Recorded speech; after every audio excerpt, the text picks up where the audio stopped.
Дараагийн мэдээг танилцуулъя. Бүгд найрамд Хятад ард улсын 150 цэрэг Украинд байлдаж байна гэсэн мэдээллийг өгч байна. За тэд бол Оросын холбооны улсад дэмжлэг үзүүлж Украины одоо газар нутаг дээр байлдааны үйл ажиллагаанд оролцож байгаа гэдгийг Украины ерөнхийлөгч Лав гарагт сэтгүүлчид өгсөн мэдээлэлдээ онцлон дурдсан байна. За тэдний хувьд бол тагнуулын авсан мэдээллээс үзэхэд эдгээр хүмүүс нь бол 150 орчим хүн байгаа. За үүнээс магадгүй бодит тоон бол их байх боломжтой гэж үзэж байна. За Украины тагнуулын албанд тухайн хүмүүсийн нэрс байгаа юм байна. За мөн паспортын мэдээлэл нь ч гэсэн байгаа гэдгийг онцолж мэдэгдэж байна. За Зеленский сэтгүүлчдэд мэдэгдэхдээ Оросын холбооны улс олон нийтийн одоо сүлжээгээр дамжуулан Хятадын иргэдийг цэрэгт элсүүлж байгаа. За Хятадын харин албаныхан бол энэ талаар тодорхой мэдээлэлтэй байгаа. За цаашдаа бол Украины тагнуулын албад судалгаа хийн. За ингэхдээ бол Украинд байлдаж байгаа цэргийнхэн Бээжингээс ямар нэгэн байдлаар заавар зөвлөмж авсны үндсэн дээр энэхүү байлдааны үйл ажиллагаанд оролцож байгаа эсэхийг тодорхойлох нь гэж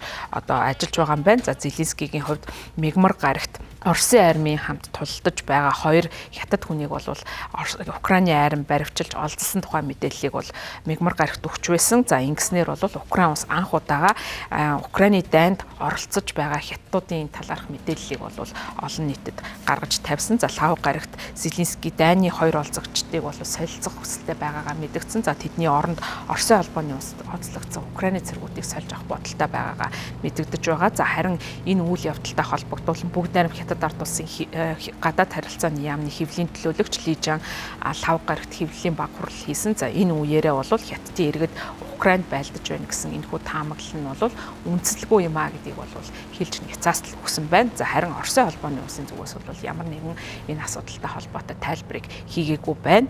За Хятад улсын хувьд бол Украины дайныг эхэлсэнтэй холбоотойгоор бол ерөнхийдөө төвийг сахих байр суурийг илэрхийлж байгаа гэдгээ удаатаараа мэдгдсэн. За өөрөөр хэлбэл аль нэг талын одоо аль нэг талд нь орохгүйгээр нөхцөл байдлыг бол төвийг сахисан байдалтайгаар ажиглах ийм байр суурьтай байгаа гэж мэдгдсэн. Харин Америкийн нэгдсэн улс бол өрөндийн одоо холбоотнууд бол Украины дэмжиж цэрэг зэвсэг илгээж байгаа. За харин эднээс ялгаатай нь бол Хятад улс ямар нэгэн байдлаар цэрэг зэвсгийн дэмжлэг Оросын холбооны улсад үзүүлээгүй байгаа. За гэвч Оросын холбооны улс 2022 оны 2 дугаар сард Украинаар бүрэн хэмжээний давталгаа хийснээс хойш бол бүгд найрамд Хятад ард улс Оросын холбооны улсад хүчтэй дипломат дэмжлэг бол үзүүлж байгаа. За дээрэс нь бол өрөндийн хоргийг тойроход нь тусалж байгаа. Тухайлх юм бол эрчим хүч өргөн хэрэглээний барааны худалдааг Оростой хийх замаар бол Оросыг энэ дайны нөхцөл байдал эдийн засгийн хувьд сүрэлд оруулахгүй энэ гол арга замыг нь санал болгож байгаа улс нь бол Хятад улс болж байгаа. За Америкийн нэгдсэн улсын цэцэг захиргаа Ираныг Оросд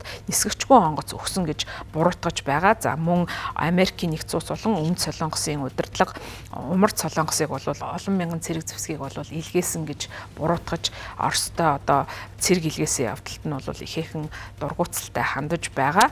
За харин энэ байдалтай холбоотойгоор Хятадын одоо цэрэг тулдаж байна гэсэн энэхүү мэдээлэл гарсан явдал нь бол нөхцөл байдал арай өөрөөр ирэх юм боломжтой гэдгийг бол харуулж байна. За одоогийн байдлаар бол тэдгээр цэрэг дайчдын хувьд бол Хятадын талаас бол ямар нэгэн заавар аваагүй гэдэг нь одоо харагдаж байна. За хэрвээ тэр нь нотлогдсон тохиолдолд бол Хятад улс төвийг сахисан байр суурьтай биш харин тухайн мөргөлдөнд бол шууд бусаар татагдан орж байгааг бол илэрхийлэх ийм мэдээлэл бол болж байгаа. За энэ одоо ослогдсон цэргүүдтэй холбоотой Донецк мужид одоо олбогдсон Оросын цэргүүдтэй хамт тулдаж байсан хоёр Хятад иргэнийг бол баривчилсан. За тэгээд тэр хүмүүстэй бол Украины одоо тодорхой албаныхан бол ярилцаж тодорхой мэдээллүүдийг авч байгаа юм байна. Тухайн Хятад иргэний хувьд Оросд эзлэгдсэн Луганск мужидад бол байлдааны бэлтгэлийг хийсэн юм байна. За ингэхдээ бол Хятад иргэдийн хамт одоо нэг бүлэг болж байлдааны бэлтгэл хийгдээд за түүний дараа бол одоо Украинд одоо байлтахаар ирсэн гэсэн ийм мэдээллийг өгсөн байна. За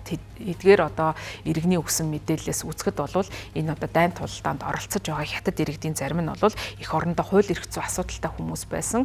За ийм болохоор бол Оросын аримд илэлсэж тулдах болсон гэдгийг бол тухайн иргэнээс авсан мэдээлэлээр тодорхой болсон байна.